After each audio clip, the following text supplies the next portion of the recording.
Hey guys, welcome back to my channel. ಈ video ಆಗಿದೆ ಧರ್ಮಸ್ಥಳಕ್ಕೆ ಹಾಗೂ ಸುತ್ತಮುತ್ತ ದೇವಸ್ಥಾನಗಳಿಗೆ ಹೋಗೋಣ ಅಂತ ಪ್ಲ್ಯಾನ್ ಮಾಡ್ಕೊಂಡಿದ್ದು. ಯಾಕೆ ಧರ್ಮಸ್ಥಳಕ್ಕೆ ಹೋಗ್ತಾ ಇದ್ದೀವಿ ಅಂದರೆ ನನ್ನ ಮಗಂದು 2ನೇ ಮುಡಿ ಧರ್ಮಸ್ಥಳಕ್ಕೆ ಕೊಡಬೇಕಿತ್ತು.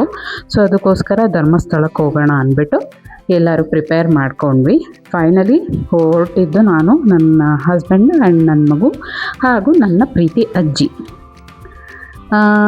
ಧರ್ಮಸ್ಥಳ ಒಂದೇ ಅಲ್ಲ, ಸುತ್ತಮುತ್ತ ಇನ್ನೂ ಒಂದು 4-5 ದೇವಸ್ಥಾನ ನೋಡ್ಕೊಂಡು ಬರೋಣ ಅಂತ ಪ್ಲ್ಯಾನ್ ಮಾಡ್ಕೊಂಡಿದ್ದು.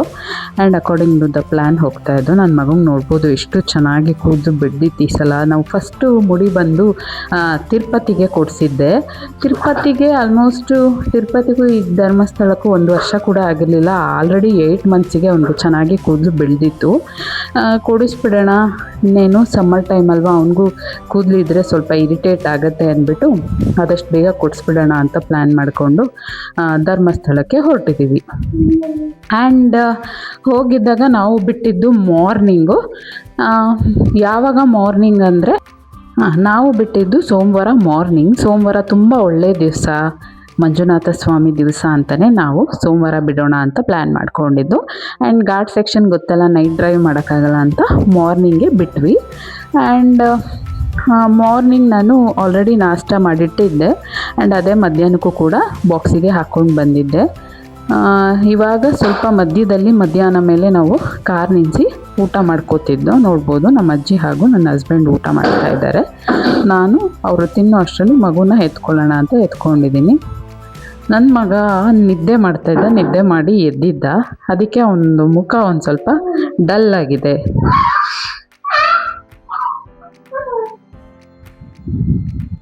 ಅವನು ರೋಡಲ್ಲಿ ಹೋಗಿ ಬರೋವಂಥ ಕಾರು, ಬಸ್ಸು ಎಲ್ಲ ನೋಡಿಕೊಂಡು ಸ್ಮೈಲ್ ಮಾಡ್ತಾಯಿದ್ದ. ಅವ್ನು ಸ್ಮೈಲ್ ಮಾಡ್ತಾಯಿದ್ದಕ್ಕೆ ನನಗೂ ನಗು ಬರ್ತಾಯಿತ್ತು ಅಷ್ಟೇ. ಸೊ ಅದೆಲ್ಲ ನೋಡಿಕೊಂಡು ಅವನ್ನ ಮುಂದೆ ಕೂರಿಸ್ಬಿಟ್ಟು ನಾನು ಕೂಡ ಊಟ ಮಾಡ್ಕೊಳ್ಳೋಣ ಅಂತ ಊಟ ಮಾಡೋಕ್ಕೆ ಹೋದೆ. ಆಲ್ಮೋಸ್ಟು ನಾವು 5 ಅವರ್ಸ್ ಜರ್ನಿ ನಮ್ಮ ಪ್ಲೇಸಿಂದ. ಒಂದು 2.5 ಅವರ್ಸ್ ಕಂಪ್ಲೀಟ್ ಮಾಡಿದ್ವಿ.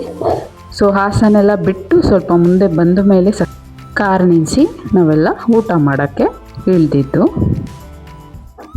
ನನ್ನ ಮಗ ತುಂಬ ತೀಟೆ ಮಾಡ್ತಾಯಿದ್ದ ಅಂದ್ಬಿಟ್ಟು ಮುಂದೆ ಕೂರಿಸಿದ್ದೆ.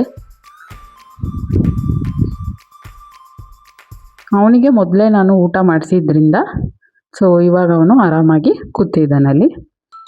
ಸೊ ನಮ್ಮ ಜರ್ನಿ ಹಾಗೆ ಕಂಟಿನ್ಯೂ ಆಯಿತು. ಸಕಲೇಶಪುರ ಈಗ ಸಿಕ್ತು. ಸಕಲೇಶಪುರದಿಂದ ಮುಂದಕ್ಕೆ ಹೊರಟಿದ್ವಿ. ಆ್ಯಂಡ್ ಧರ್ಮಸ್ಥಳದಲ್ಲಿ ಹೊಸ ಸಿಸ್ಟಮ್ ತಂದಿದ್ದಾರೆ, ಹೊಸ ಕ್ಯೂ ಸಿಸ್ಟಮ್. ಇದು ನನ್ನ ಅಭಿಪ್ರಾಯ ಏನಂದರೆ, ಇದು ನಾವೇನೋ ಓಕೆ, ವಯಸ್ಸಲ್ಲಿರೋರು ನಡಿಬೋದು, ತುಂಬ ವಯಸ್ಸಾಗಿರೋರು ನಡೆಯೋಕ್ಕಾಗಲ್ಲ ಗೈಸ್. ತುಂಬ ಅಂದರೆ ತುಂಬ ದೂರ ನಡ್ಕೊಂಡು ಹೋಗಬೇಕು. ಮೊದಲಿನ ಥರ ಇಲ್ಲ, ಹೊಸ ಕ್ಯೂ ಸಿಸ್ಟಮ್ ಮಾಡಿದ್ದಾರೆ. ಜನ ಫುಲ್ ಇದ್ದಾಗ ಓಕೆ, ಜನ ಕಡಿಮೆ ಇದ್ದಾಗೂ ಕೂಡ ನಮ್ಮನ್ನು ಅಲ್ಲಿಗೆ ಈಸಿಯಾಗಿ ಬಿಡೋದಿಲ್ಲ. ಅಲ್ಲಿ ನಡ್ಕೊಂಡೇ ಹೋಗಬೇಕು ತುಂಬ ದೂರ. ನಮ್ಮ ಅಜ್ಜಿ ಪಾಪ ನಡೆದು ಅವ್ರಿಗೆ ಎಷ್ಟು ಕಾಲು ನೋವಿರಬೇಡ, ದೇವರು ಅಂದರೆ ಅವ್ರಿಗೇನೋ ಒಂಥರ ಸ್ಫೂರ್ತಿ ಇದ್ದಾಗೆ. ಅದಕ್ಕೆ ಅವರು ಎಷ್ಟು ದೂರ ಇತ್ತೋ ಅಷ್ಟು ದೂರನೂ ನಡೆದ್ರು ಪಾಪ. ಆ್ಯಂಡ್ ಇನ್ನು ಏನು ಹೇಳ್ಬೋದಂದರೆ, ಸೀನಿಯರ್ ಸಿಟಿಸನ್ಸ್ಗೆ ಅಟ್ಲೀಸ್ಟ್ ನಮಗೆಲ್ಲ ಬೇಡ, ಪಾಪು ಇದ್ದರೂ ಬೇಡ, ಸೀನಿಯರ್ ಸಿಟಿಸನ್ಸ್ಗೆ ಒಂದು ಸಪ್ರೇಟ್ ಹತ್ತಿರ ಇರೋ ಕ್ಯೂನ ಮಾಡ್ಬೋದಿತ್ತು ಅಂತ ನನ್ನ ಅಭಿಪ್ರಾಯ. ಅಲ್ಲಿ ನಾವು ಧರ್ಮಸ್ಥಳಕ್ಕೆ ವಿಸಿಟ್ ಮಾಡಿದ್ದು ನೈಟ್ ಆಯಿತು. ಆ ನೈಟಲ್ಲಿ ನಡೆದೋ ನಾವು ಕೇಳಿದ್ವಿ ಡೈರೆಕ್ಟಾಗಿ ಬಿಡಿ, ಸೀನಿಯರ್ ಸಿಟಿಸನ್ಸ್ ಇದ್ದಾರೆ, ಅಟ್ಲೀಸ್ಟ್ ಅವ್ರಿಗೆ ಬಿಡಿ ಅಂತ. ಅವ್ರು ಬಿಟ್ಟಿಲ್ಲ. ಆ ಕಡೆಯಿಂದನೇ ಬನ್ನಿ, ಬೇಗ ಬರ್ಬೋದು, ಜನ ಇಲ್ಲ ಅಂತಲೇ ಅಂದರು. ಆಲ್ಮೋಸ್ಟ್ ಅಷ್ಟೊಂದು ಜನ ಇರಲಿಲ್ಲ ಗೈಸ್, ಒಂದು ಮೀಡಿಯಮ್ ಜನ ಇದ್ದರು. ಅಷ್ಟೊಂದು ನಾವೇನು ಕಾಯೋ ಅಷ್ಟಿರಲಿಲ್ಲ. ನಡ್ಕೊಂಡು ಹೋಗಬೇಕಿತ್ತು ಸುಮ್ಮನೆ. ಏನಪ್ಪ ಸುತ್ತಾಕೊಂಡು ತುಂಬ ಸುತ್ತಾಕೊಂಡು ಹೋಗಬೇಕು.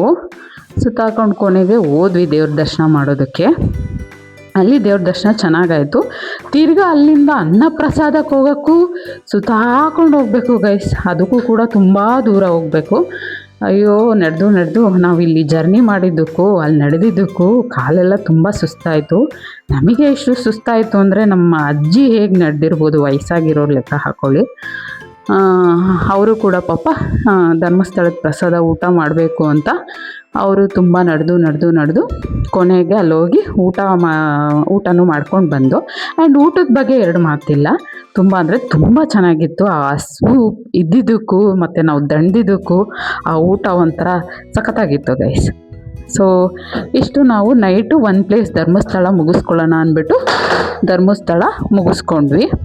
ಆ್ಯಂಡ್ ಅಲ್ಲೇ ಇದ್ದಿದ್ದು ಲಾಡ್ಜು ನೋಡೋಣ ಆ್ಯಂಡ್ ರೂಮ್ಸ್ ನೋಡೋಣ ಅಂತ ಹೋದ್ವಿ. ಅಲ್ಲಿ ಮಾಮೂಲಿ ಧರ್ಮದ ರೂಮ್ಸ್ ಇರುತ್ತಲ್ಲ ಗೈಸ್, ಅಲ್ಲಿ ಒಳಗಡೆ ವಾಶ್ರೂಮ್ ಇರಲ್ಲ, ನಿಮಗೆಲ್ಲ ಗೊತ್ತಿರ್ಬೋದು. ನಮಗೆ ಮಧ್ಯದಲ್ಲಿ ಪಾಪು ಬೇರೆ ಇದೆ, ವಾಶ್ರೂಮು ಅದು ಇದು ಅಂತ ಬೇಕಿತ್ತು ನಮಗೆ. ಆ್ಯಂಡ್ ಈವನ್ ಸ್ನಾನ ಮಾಡೋದಕ್ಕೂ ಕೂಡ ಆಚೆ ಹೋಗಬೇಕಿತ್ತು, ಆ್ಯಂಡ್ ವಾಶ್ರೂಮ್ಗೆ ಹೋಗೋದಕ್ಕೂ ಕೂಡ ಆಚೆ ಹೋಗಬೇಕಿತ್ತು, ಎಲ್ಲರಿಗೂ ಒಂದೇ ವಾಶ್ರೂಮಲ್ಲಿ. ಸೊ ಅದಕ್ಕೆ ಅದು ಬೇಡ ಅಂದ್ಬಿಟ್ಟು ಸಪ್ರೇಟು ರೂಮ್ ಮಾಡೋಣ ಅಂದ್ಬಿಟ್ಟು ಸಪ್ರೇಟ್ ರೂಮ್ ಮಾಡಿದ್ವಿ ನಾವು. ಅಲ್ಲಿ ನಾವು ಧರ್ಮಸ್ಥಳದ ಹತ್ರ ಆ ಥರ ಧರ್ಮದ ರೂಮ್ ಹೀಗಿರುತ್ತೆ, ಅದು ಲೈಕ್ 600 ರೂಪೀಸ್ ಕೊಟ್ಟರು ಕೂಡ ವಾಶ್ರೂಮ್ ಇರಲ್ಲ ಅಂತ ಗೊತ್ತಾಗಿ ಬೇರೆ ಕಡೆ ಮಾಡೋಣ. ಈಗ ಹೆಂಗಿದ್ರು ಬಂದಿದ್ದೀವಿ, ಟೈಮ್ ಆಗಿದೆ, 4 o'clock ಆಗಿದೆ ಆಲ್ರೆಡಿ. ಮುಡಿ ಕೊಡಿಸ್ಬಿಡೋಣ ಅಂದ್ಬಿಟ್ಟು ಫಸ್ಟು ಮುಡಿ ಕೊಡ್ಸೋಣ ಅಂತ ಕರ್ಕೊಂಬರ್ತಾಯಿದ್ದೀವಿ. ಇಲ್ಲೂ ಕೂಡ ಸುತ್ತಾಕೊಂಡು ಹೋಗಬೇಕು. ನಮಗೆ ಟೋಕನ್ ಕೊಟ್ಟಿರ್ತಾರೆ, ಅಕಾರ್ಡಿಂಗ್ ಟು ಟೋಕನ್ ನಂಬರ್ ನಾವು ಅಲ್ಲಿ ವೆಯ್ಟ್ ಮಾಡ್ತಾ ನಾವು ಕರ್ಕೊಂಡು ಹೋಗಬೇಕಾಗತ್ತೆ. ಫೈನಲಿ ಗುಂಡ ಆಯಿತು ಅವನಿಗೆ. ಹತ್ತ ಅಂದರೆ ಬೇಡ. ಫಸ್ಟ್ ಮುಡಿ ಕೊಟ್ಟಾಗ ಅವನು ಇಷ್ಟೊಂದು ರಚ್ಚೆ ಮಾಡಿರಲಿಲ್ಲ. ಅವನಿಗೀಗ ಬುದ್ಧಿ ಬಂದಿದೆ ಅಲ್ವ, ಸ್ವಲ್ಪ ತಲೆ ಮುಟ್ಟಿದ್ರೆ ಆಗೋದಿಲ್ಲ ಅವನಿಗೆ. ಮಾಡಿಸ್ಕೊಂಡ ಫೈನಲಿ ಗಟ್ಟಿಯಾಗಿ ಹಿಡ್ಕೊಂಡಿದ್ವಿ, ಮಾಡಿಸ್ಕೊಂಡು ಶಾಂತವಾಗಿ ನಡ್ಕೊಂಡು ಹೋಗ್ತಿದ್ದಾನೆ. ಸೊ ಅಲ್ಲಿಂದ ಹೊರಟ್ವಿ. ನಮ್ಮ ಯಜಮಾನರು ಮುಡಿ ಮಾಡಿಸ್ಕೊಂಡು ಅವರು ಮುಡಿ ಕೊಡಿಸ್ತಾಯಿದ್ರು. ಸರಿ ನೀವು ಕೊಡಿಸ್ಕೊಂಡು ಬನ್ನಿ, ನಾವು ಕಾರಲ್ಲಿ ಇರ್ತೀವಿ ಅಂತ ನಾವು ಹೊರಟು ಕಾರಲ್ಲಿ ಹೋದ್ವಿ. ಆ್ಯಂಡ್ ಫೈನಲಿ ನಾವು ಕಾರಲ್ಲಿ ಕೂತ್ಕೊಂಡ್ಮೇಲೆ ಅವರು ಬಂದರು. ನೆಕ್ಸ್ಟು ಬೇರೆ ರೂಮ್ ಮಾಡೋಣ ಅಂದ್ಬಿಟ್ಟು ಹೋಗ್ಬಿಟ್ಟು ರೂಮ್ ಮಾಡ್ಕೊಂಡು ಬಂದು ಧರ್ಮಸ್ಥಳಕ್ಕೆ ಮತ್ತೆ ಸ್ನಾನ ಮಾಡಿಕೊಂಡು ವಿಸಿಟ್ ಮಾಡ್ಕೊಂಬಿಡೋಣ ಧರ್ಮಸ್ಥಳನ ಅಂದ್ಬಿಟ್ಟು ದೇವ್ರು ನೋಡ್ಕೊಂಡು ಹೋಗೋಣ ಅಂತ ಬಂದು ಅಲ್ಲೆಲ್ಲ ಫೈನಲಿ ದೇವ್ರ ದರ್ಶನ ಎಲ್ಲ ಮಾಡಿಕೊಂಡು ಈಗ ಅನ್ನ ಪ್ರಸಾದನ ತಿನ್ನೋಣ ಅಂತ ಹೊರಟಿದ್ವಿ. ಅನ್ನ ಪ್ರಸಾದ ಎಲ್ಲ ತಿನ್ಕೊಂಡ್ಮೇಲೆ ಕೊನೆಗೆ ಫೋಟೋ ವಿಡಿಯೋ ಮಾಡ್ಕೊಂಡಾದ್ಮೇಲೆ ನೆಕ್ಸ್ಟು ನಾವು ಸ್ಟೇ ಆಗಿದ್ದಂಥ ರೂಮ್ಗೆ ಮತ್ತೆ ವಾಪಸ್ ಹೋಗೋಣ ಅಂತ ಹೊರಟ್ವಿ ಗೈಸ್. ನೋಡ್ಬೋದು, ಏನು ಅಷ್ಟು ಜನ ಇರಲಿಲ್ಲ, ಒಂದು ಮೀಡಿಯಮ್ ಇತ್ತು ಗೈಸ್. ಆ್ಯಂಡ್ ಮಾರ್ನಿಂಗ್ ತುಂಬ ಜನ ಬರ್ತಾಯಿದ್ರು. ಆ್ಯಂಡ್ ಇದು ಬಂದು ನೆಕ್ಸ್ಟ್ ಡೇ ಮಾರ್ನಿಂಗ್ ನಾವೆದ್ದು ರೆಡಿ ಆಗಿರೋದು. ನಿಮ್ಗೆ ಹೇಳ್ತೀನಿ ರೂಮ್ ಡೀಟೇಲ್ಸ್ ಎಲ್ಲ ಏನು ಅಂತ.